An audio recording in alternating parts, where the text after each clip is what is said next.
हमारे घर में, हमारे राज्य में क्या हो रहा है? ये सब लोग इतने आलसी क्यों होते जा रहे हैं? कुछ तो करना पड़ेगा।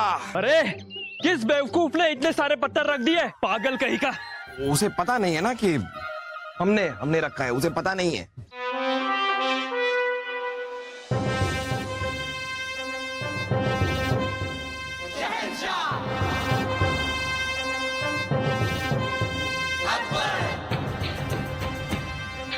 बादब, बामुलाहिजा, होशियार,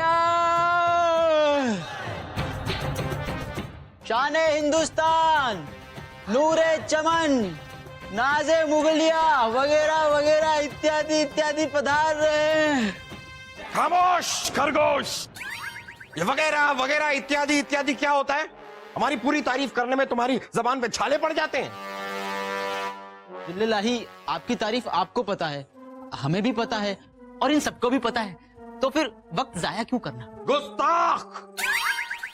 फिर एक बार अगर तुमने ऐसी गुस्ताखी की तो तुम्हें जाया कर देंगे हम। मुआफी जिल्लल्लाही, दोबारा शुरू करूं? हाँ, शुरू करो। पूरा एपिसोड देखिए ZEE5 पर।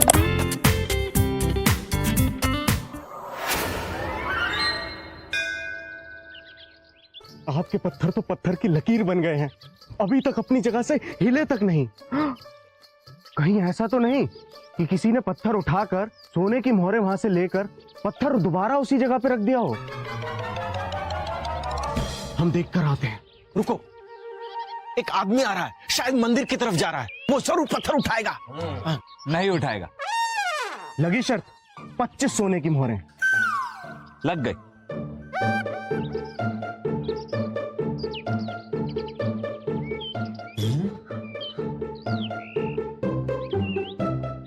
अरे किस बेवकूफ ने इतने सारे पत्थर रख दिए? पागल कहीं का। उसे पता नहीं है ना कि हमने रखा है, उसे पता नहीं है। 25 सोने की मोहरें। सलीम भाई साहब, क्या है? वो देखो एक पहलवान आ रहा है, ये पत्थर जरूर उठाएगा, मुझे पता है। ये भी नहीं उठाएगा। 100 मारे। लगी शर्त, 100 सोने की मोहरें। अच्छा ठीक है, तो लग गई शर्त।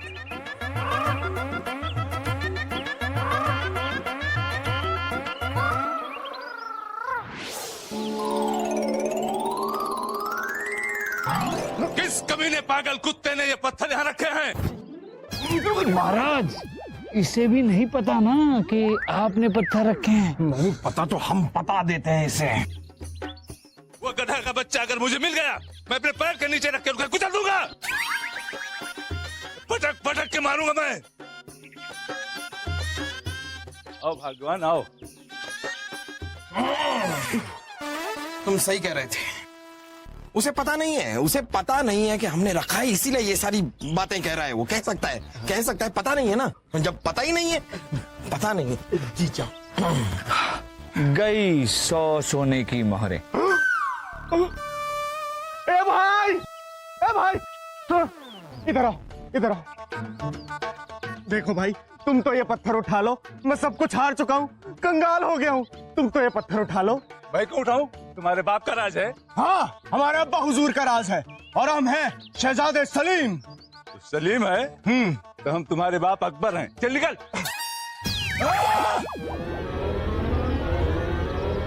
गुस्ताख! रुक जाओ सलीम! बस अकबर, आप माफ कर दो, मैं पहचान नहीं पाया। महाराज माफ कर दो, पहचान नहीं पाया मैं। माफ कर दो महाराज। क्या करने जा रहे थे तुम?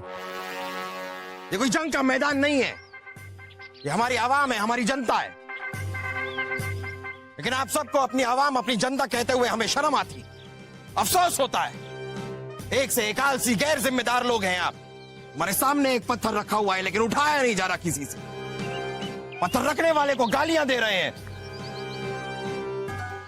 लेकिन पत्थर उठाने की तकलीफ कोई नहीं कर रहा। मित्र तानसेन, हमें एक बात फैलानी है। बस अब इस सुर का संगम किसी शहनाई से हो जाए तो मजा। एक सुरीली शहनाई आ रही है। शुरू जी। मित्र बीरबल, ये राज की बात किसी से मत कहना। आपको मेरे दमरू की कसम, आप हमारे परम मित्र हैं, इसीलिए हमने आपको ये राज की बात बताई है। पर क्या ये बात सच है? बीरबल जी छोड़िए ना, क्या? हमसे राज छुपाना छोड़िए और बताइए। छोड़िए, इन्हें रोकना छोड़िए, बताइए ना आप हमसे क्या छुपा रहे हैं? अरे तानसेन जी, उर्वशी पर हमें पूरा भरोसा है, इन्हें आप अपना राज बता सकते हैं। हाँ। अच्छा, तो बात यह है उर्वशी कि शहर के बाहर अमीरचंद नाम के एक किसान का बड़ा खेत है। हाँ। छोड़िए। नहीं छोड़ सकते उर्वशी, नहीं छोड़ सकते।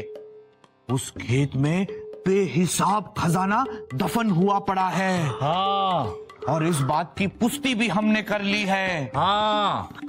ये बड़े राज की बात है, किसी से मत कहना। वादा? वादा। किसी से मत कहना।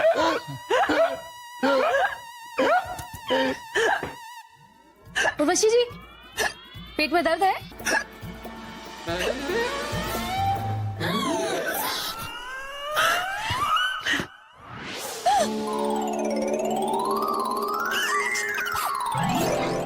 तो ये बात है। और फिर महाराज, हमें आप ही की दी हुई सीख से एक तरकीब सूझी। हमने अपने मित्र तानसेन की मदद ली और उर्वशी द्वारा एक अफवाह फैलाई। अमीरचंद नाम के एक किसान का बड़ा खेत है। हाँ। उस खेत में बेहिसाब खजाना दफन हुआ पड़ा है। हाँ। ये बड़े राज की बात है, किसी से मत कहना। अगर आपको कोई भी बात फैलानी हो तो उसे किसी औरत को बता दीजिए और फिर उससे ये वादा लीजिए कि ये बात वो किसी से नहीं कहेगी। बस वो बात हर जगह किसी बीमारी की तरह फैल जाएगी। हमने भी बस वही किया। हमने तानसेन द्वारा उर्वशी को यह अफवाह सुनाई कि अमीरचंद के खेत में खजाना छुपा है। राजा बीरबल ने यह अफवाह फैलाई और सब लोगों ने मिलकर मेरा खेत खोद दिया। कहां तक जा रहे हो? यही अमीरचंद खेत तक। अच्छा, यानी खाना नहीं खजाना हजम करने जा रहे हो। बस जहां पना, मुझे तो सिर्फ बीज डालने थे, हल चला के 3 महीने में देखते ही देखते लहराती हुई फसल उगाई। हल चला के। जहां पना, अब मुझे अपनी छोटी बेटी की शादी के लिए बड़ी जमीन नहीं बेचनी पड़ेगी, हल चला के। और जहां पना, इस जनता दरबार में उपस्थित सभी लोगों को मैं अपनी छोटी बेटी की शादी में आने की दावत देता हूं। अमीरचंद, सभी लोगों को? जापना, इन सब का तो हक बनता है। आखिर इन सब ने ही अमीरचंद की खेत जोती और उसमें अनाज उगाया है। अब दावत में उसी अनाज को खाने का इन सब का तो हक बनता ही। क्या इसका मतलब वहां पे कोई खजाना वजाना नहीं छुपा था? हम वैसे ही पावड़ा लेकर निकल गए थे। आपने हमसे झूठ बोला। नहीं शहजादे सलीम, हमने कोई झूठ नहीं कहा। हमारे हिसाब से खजाना अब भी अमीरचंद के खेत में ही। बस अपने अपने देखने का नजरिया है। इंसान का सच्चा खजाना धन दौलत नहीं, उसकी अपनी मेहनत। मेहनत से ही अनाज पैदा होता है, मेहनत से ही संसार का चक्र चलता है और मेहनत का कोई विकल्प नहीं है महाराज। इंसान अगर मेहनत करे तो ऐसे हजारों खजाने खुद पैदा कर सकता है। वाह वाह बीरबल, वाह वाह। बस फूलचंद नाई को बुलाया जाए। मगर महाराज, अब क्यों? किसी की चोटियां बहुत लंबी हो गई हैं। महाराज, हम मजाक कर रहे हैं। अरे भाई, उन्हें शादी के लिए न्योता भी तो देना है। यहाँ पर अमीरचंद की फसल उग गई और वहाँ बीरबल के सर की फसल बच गई। हल चला के। पूरा एपिसोड देखिए ZEE5 पर।